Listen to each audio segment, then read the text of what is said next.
Hey, all you basketball players out there. Has your team ever been down at the end of the game and the only chance of winning is to foul, stop the clock, and hope for missed free throws? Well, today I'm going to share how smart players foul in that situation and give their team an even better chance of winning. Let's jump in and discuss.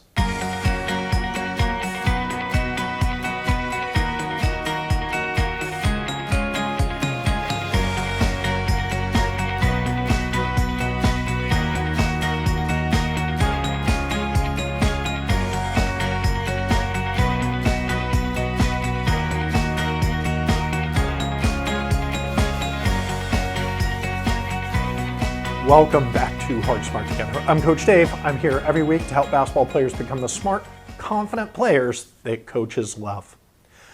So if you followed me for a while, you know that I am consistently teaching and preaching about playing great defense without fouling. And we talk about a lot of techniques for doing that so that you're not fouling and putting your team in a difficult situation.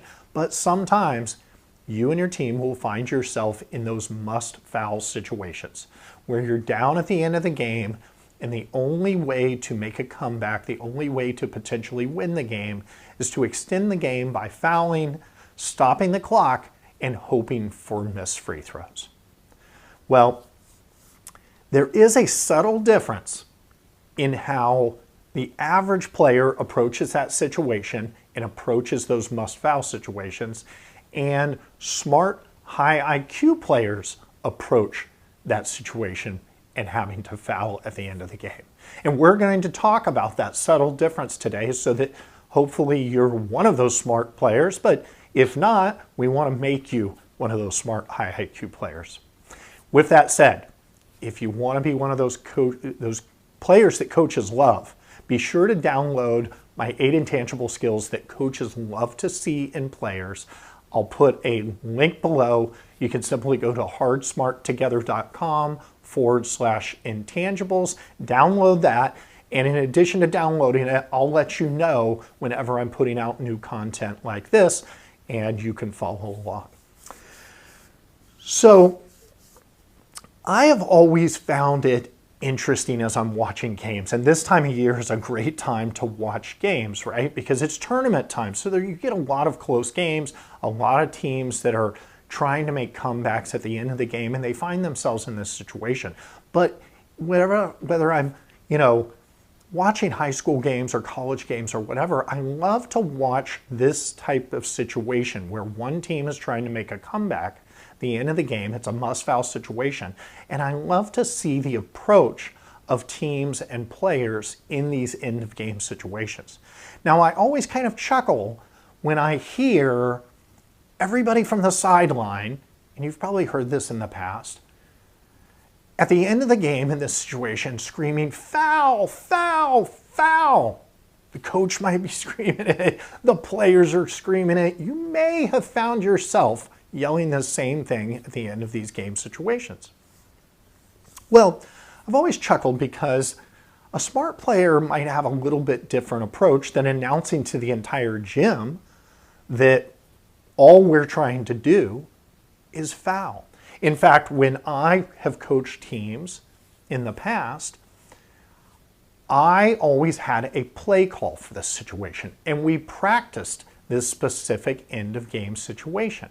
And our play call for this, so everybody was on the same page with what we were saying from the sidelines, was steal.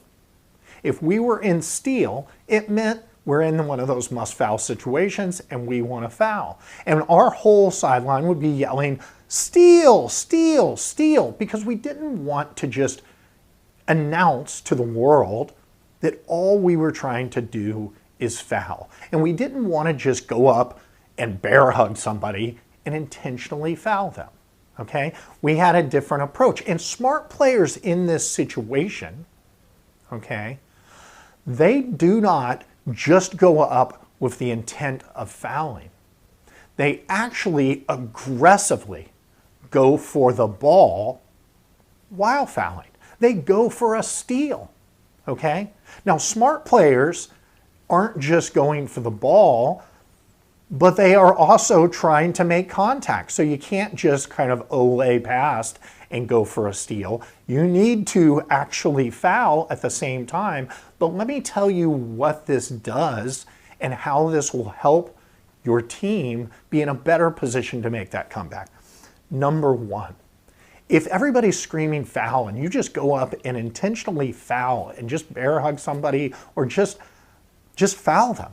I mean, no aggressive movement for the ball, not going for a steal.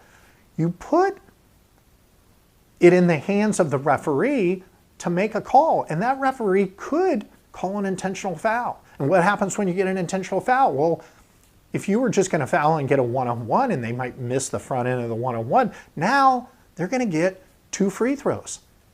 Okay? You might not get the ball back. They might have an extra opportunity to add to their lead, right? It doesn't accomplish what you want if you're called for an intentional foul. So take that out of the referee's hands. It doesn't mean you're not fouling. It just means that you're not just only fouling, okay? So smart players go for the ball aggressively in these situations while making sure to make contact and have the referee make a foul call. Now, there's a second thing that it will do for you and do for your team, okay? It gives you 2 different ways to impact the game in this situation. One is, we're talking about it, right? You go so aggressively for the ball, you rake them across the arm, you get called for a foul, but it's a one-on-one. Hopefully they miss the front end. It stops the clock. It does all the things you're trying to accomplish. What's the second thing it can do?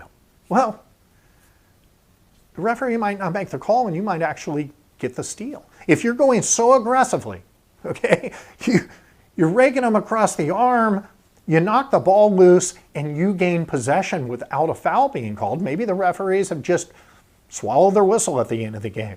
Maybe they're not in position and just don't see the contact, whatever the case might be. But if you're going so aggressively for the ball and going so aggressively for a steal, you just might get the ball back without them even going to the free throw line. So it actually gives you 2 chances to impact the game, 2 chances to get a new possession for your team, 2 chances to cut into the lead. And smart players are always kind of looking at, how can I give my team more chances to win? How can I impact the game in smarter ways? So that is your tip for today. When you find yourself in those must-foul situations, be sure to aggressively go for the ball to make sure and make contact to get the foul, but at the same time, give yourself a chance to get the ball on a steal and not get called for an intentional foul. So that's what I got for you today.